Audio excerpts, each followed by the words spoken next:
Hi everyone, I'm Dave from Hired, and this is Jenna from Expedia. Hi everyone. Thank you very much, Tash, for that introduction. But just again, for those of you who aren't familiar with Hired, we're a platform that matches companies to the top tech talent in the world. And yes, this would be the best opportunity ever to pitch you our product in front of 100 in-house tech recruitment professionals on one roof. However, that's not why I'm here today. We do have a stand over there, as Tash mentioned, so please feel free to come and have a chat with us. But from working with the likes of Jenna and many of you in the room here today, we understand that tech recruitment is challenging. So what we'd like to do instead is to offer up some good bits of data, some information for you, topics for debate and discussion, a couple of practical takeaways, all of which we hope may help you do your job a little bit better. So why have I invited Jenna here today? Well, we're going to touch on two topics which I think are going to be very important for us, which is attraction, retention, and everything else in between. So I've invited Jenna here today not only because Expedia are a Hired partner, but they were also voted by tech workers as one of the top 10 brands in 2 out of 10 US tech major cities. Not only that, over the past 12 months, they have been able to, with Jenna and her team, have been able to hire with a 50-50 split in male to female ratio within their engineering team. That's no small feat, I'm sure, and comes with lots of learnings and experience and war stories. What we hope that these bits of information will either confirm what you do already or give you some new ideas to implement.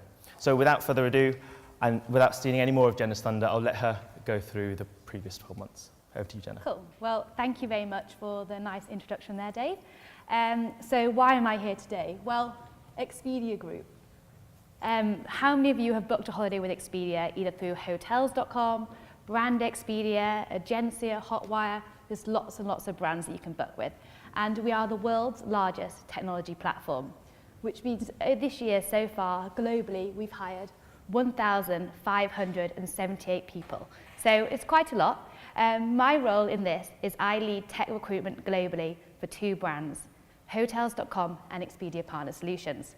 So me and my team, who are here today, we are recruiting across several global locations, London, Rome, Seattle, Chicago, and Bangalore. So the story I'm here to tell you today is around diversity hiring. So at Expedia, as many other companies here today, diversity is very important. And to set the scene, why diversity is important for Expedia is because research showed that 70% of holiday decisions are made in the home by females. And we want to make sure that the engineering teams who are building our products are representative of the people who are using them. So in around March time, one of my CTOs came to me and said, I've got a moonshot for you and the team. I want all the hiring you do for my engineering teams to be gender balanced 50-50. So my team were thinking, what on earth has Jenna done here? What has she agreed to? They were nervous. The hiring managers were nervous, thinking, how long is this going to take? But I'm pleased to say, with a great process we put in, the trust the team had in us, and the great partnership and collaboration we have with our technical teams, we have achieved that. And we're currently tracking at 54% females in our engineering hires. And we are now using this kind of process and putting out to other brands and other people are using it. So I'm here to tell that story. Amazing. Thank you, Jenna, for that. That's not a small number. So moving on to our first topic today, which is attraction. So at Hired, we have over 7,000 candidates that apply to our platform every month within Europe, and we have thousands of data points across the hiring process. These data points helped us build our 2018 brand health report. And in this report, what we found is that the top 5 reasons, firstly, for candidates to apply for a role, unsurprisingly, is compensation and benefits. However, coming in close second is company culture. That's interesting because last year, company culture was third. We also looked at the top 5 factors as to why candidates essentially turned off. And that's simply a lack of interest in the product or the company mission. That's something that the company really can't influence. However, there are other factors, like key reasons being the company culture, again, coming back up, or it's the brand reputation as well. Finally, we looked at the top 5 reasons why candidates would actually engage with a conversation with companies. Again, cropping up its head is salary, but this time it's transparency. Following on from that, 49% of respondents mentioned that if a company was to send them a personalized message, then they would respond. So again, personalized messaging, I think, is important. Other key reasons being if a friend or colleague works there and how recognizable is that company name. So, Jenna, in regards to diversity, because I know these are quite generic stats, but across the market, how have you found that over the past 12 months, these stats to? Yeah, so compensation, obviously that's appearing at the top for a lot of things, but we've got to remember, yes, it's important, but there are lots of other motivators why candidates move. And sometimes we can't just compete against compensation. So, for example, the banks, it's very hard for us to compete. So we've got to think what else motivates diverse candidates, and then we've got to build our culture and showcase our culture around that. So to set the scene to start off with, we started off with research. So we went out to our engineering teams, we did focus groups, we did empathy interviews, and we found out what to them was most appealing. Why did they like working at Expedia? The 2 things we identified were work-life balance, because Expedia were voted last year by Glassdoor as top company for work-life balance. And the other thing was cutting-edge tech. So we all know that engineers, they want to keep learning. So if we're offering some cutting-edge tech, they're going to be somewhere where they are. So also showing those 2 things. So we found out our culture and we thought, now how are we going to showcase it? Amazing, thank you. So you mentioned culture, and it comes up in the report numerous times. How did you do that for diverse candidates? Yeah, so I think the best way to showcase culture is through your social media strategy. So thinking about the USPs I just mentioned, what we did was we developed content to share across LinkedIn and other sites like Hired, which would then share those. So, for example, we did interviews with a diverse set of employees, and we asked them about like their work-life balance, cool projects, development. We shared blogs on open source tech, and we made sure we were sharing them with a cadence. So from January, every day of the week, we share content from our page. And this cadence means it's like marketing, drip feeding to our candidates. So eventually I think, I want to work at Expedia. That's the plan anyway. And it has worked in terms of like growing our followers. So from January, we've had an increase of over 4,000 followers. So that's from 17,000 to just over 21,000. So I think it works. The other thing which we have, I think, done well at for attracting diverse candidates is really working with communities and affinity groups, hosting events, organising our own events, and of course sponsoring conferences as well. Amazing. You mentioned conferences, and we're both at the Silicon Roundabout, Women of Silicon Roundabout, sorry. How was that for diverse hiring? Yeah, so pretty good. How many of you here were at Women of Silicon Roundabout? Good. So quite a few. If you were there, you probably saw that there were 90 Expedians all wearing purple t-shirts. We had a massive stand and we had 5 speakers. So no one could miss that Expedia group were there and we were supporting women in tech. So that's important that we got noticed. But it's not just 2 days, it's really careful planning, about 9 months before, to make sure that your impact of that event goes really well. So it's about choosing the right people to be on your stand, who are going to represent them, and who are going to be able to talk enthusiastically about what it's like to work at Expedia.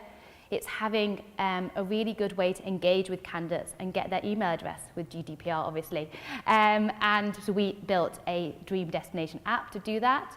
And the other thing I would say is around your social presence. So people know before you get there, and you've got a campaign running, so people know you're going to be there.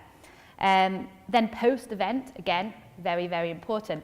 So you've collected all these email addresses, you've got them to tick, saying they're happy for you to contact them.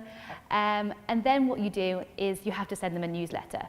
But from our experience, people often don't reply to those letters. So you've got to do something more. So what we did is we created a Women in Tech event, hosted our Expedia Group officers, and we put that in that newsletter. And then a few months later, a lot of the people we met at Women in Silicon Roundabout came back to our offices, met us again, and found out more about Expedia Group. So on top of that, we also added them all on LinkedIn, so they saw all the content we're pushing out too. So it's about kind of gradually, as I said, drip feeding, thinking, oh yes, I want to work at Expedia. And I can say that it worked well for us. We've made over 10 hires across Expedia Group from Women in Silicon Roundabout, plus even more CVs and more people in the process. And I think the most important thing and the feedback we got was on the day, and lots of people came up to our stand and said, wow, these people seem really engaged. I'd really like to work with them. And I think in terms of showcasing culture, actually your team is the best place to start. Amazing. You mentioned conferences. Great to hear about the app you created specific for that as well. Aside from that, how else do you hire or attract diverse talent? So I think here I've probably mentioned Hired. So we are Hired partners. We have been for the last 18 months. And what's great about working with Hired is they understand our values and they generate a pipeline into all our many jobs. That's great. And how it has an advantage to LinkedIn sometimes is our acceptance rate is 85%, which compared to LinkedIn is probably around 50. So you're not wasting time. If you message someone, they're probably going to respond and they're going to go into your pipeline, which is great. The other key sources we use are mostly LinkedIn, but we have a sourcer as well who is using things like Twitter and GitHub as well, like to a bit more longer detailed searching.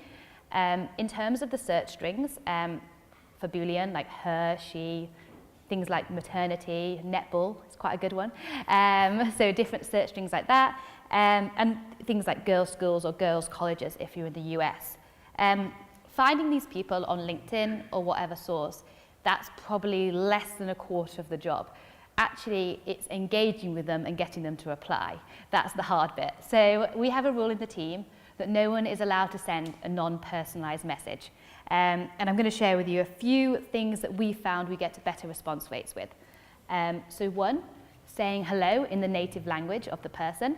Even better, if your hiring manager speaks that language, get him to write the whole message and send it in that language.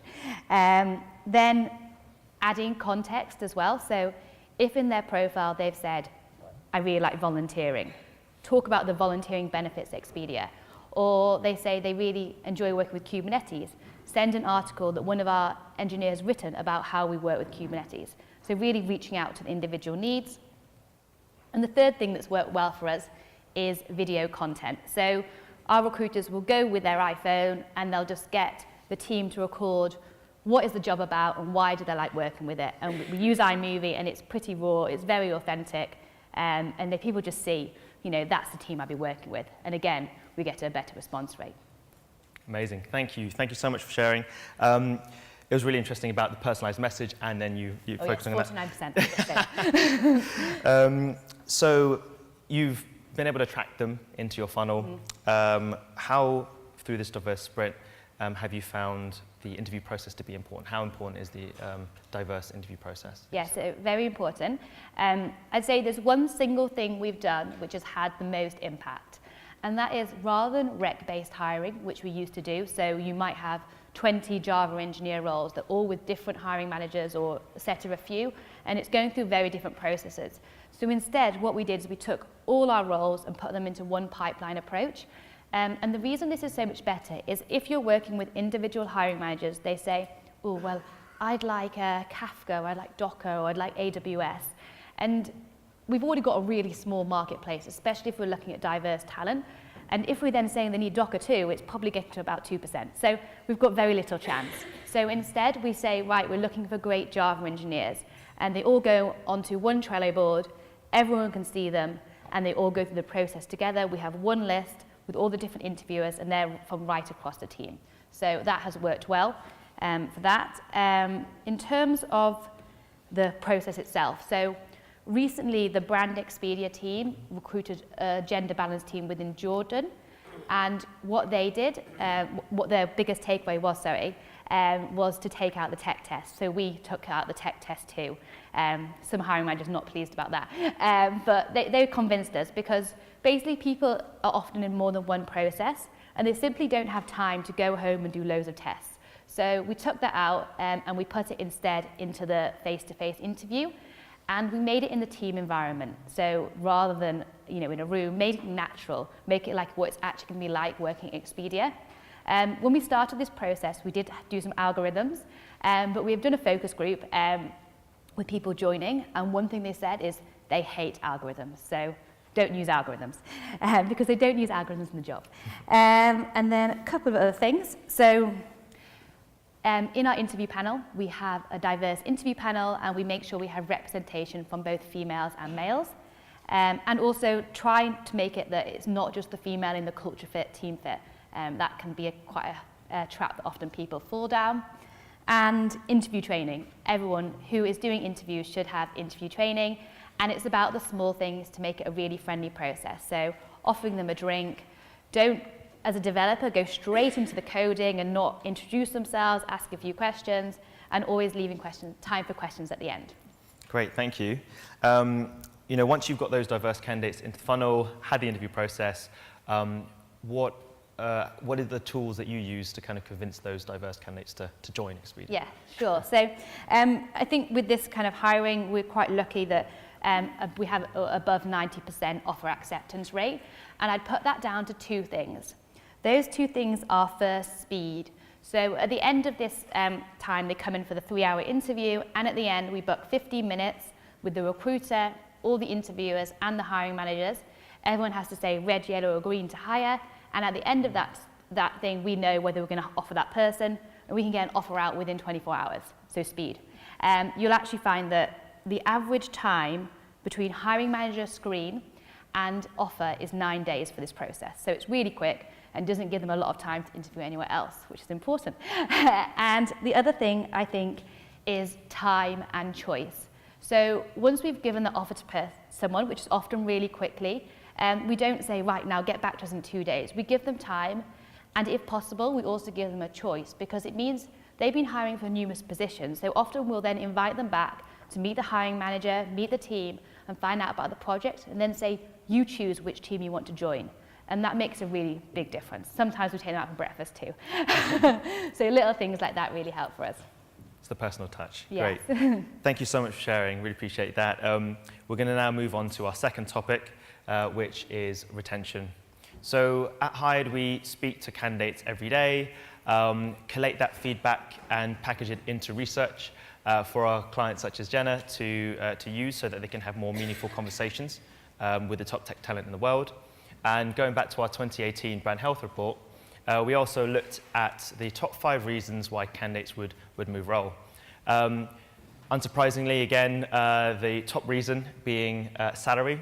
So 3 out of 4 respondents mentioned that a higher base salary would be the reason why they would look to move to another position or role. 1 out of 4 mentioned and cited that a higher title would. So aside from compensation, what are the other things that a company can influence, right? Because you can't always work on the financials or compete against, say, the international banks.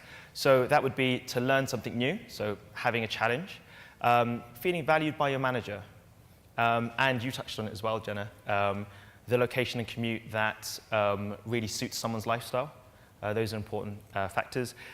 Question to you, Jenna, again, recruitment function, front part of the funnel, not so much focusing on the retention, but how do you think the recruitment function can help retain diverse hires? Yeah, so recently I read an article that said that most businesses are over-indexing on getting diverse talent in, but they're under-indexing on retaining that diverse talent, which we've put so much effort into getting. So I think one of the reasons why this is true, and you touched on it, is because really it's a bit of a grey area. Who looks after onboarding and retention? It isn't necessarily in recruitment's kind of job role, but actually I think it's really important that we get involved with it. And also if we have a leaky bucket, it's just going to make our job harder. So let's see what we can do. So a couple of things that we've implemented. Hard to say if it's worked just yet, but I'll let you know. So one thing is that all the recruiters will meet their candidates within 2 weeks of starting. It means that the candidate doesn't just feel like a number and a hire, but they've got someone outside their kind of business area who they can come to with any questions, or even if 6 months, a year down the line, they're thinking, I want a new opportunity. That person probably knows the other internal opportunities and can send them on the way and stop them going elsewhere from Expedia Group. I think also, the other good thing about that is obviously referrals. Good to have that connection. Yeah. And then the other thing is, I've mentioned events and meetups and conferences. Let's make sure our new starters know about them and we're inviting them to them as well. Amazing, yeah. When you're new to a company, I'm sure trying to build your own personal network within the company is going to be helpful, having someone outside your role. No question on the card, but this is a different one. Expedia Group's a large corporation. What advice would you give to companies that aren't the size of Expedia or maybe growing to be the size of Expedia Group? Okay, well I think we have a slide next We do. on key takeaways, and I think that basically these key takeaways can work for anyone. And what I would say is, Expedia Group is a big one, but I look after 2 brands, and they're probably more of a medium-sized company. So, and we've shown how we can do it all of them. So first of all, I think the key thing to start off on your diversity hiring initiative is make sure you really have the support of the leadership. I think without that, it's basically impossible, and you need to work as a partnership, not as a transactional service. Second of all is culture. Find out what your culture is and showcase it. That's really important. And find out what parts of your culture is going to appeal to diverse talent as well. And then the third thing is a friendly interview process. The interview process is when someone comes in, and that's when they're forming their first opinion of you. So the better it is, the more likely they're going to accept. And make sure it's real to what they're actually doing in the job. And make sure your best people are interviewing them as well. And what I would say is kind of my main takeaway, whatever size, is there isn't just one solution to diversity hiring. I've shown what we've trialed. It may work for some of you, it may not work for others. But the key thing is to be creative. And as we say at Expedia, make sure you test and learn. So try something small. If it doesn't work, just forget about it. If it works, try it with more areas too. So yeah. Amazing.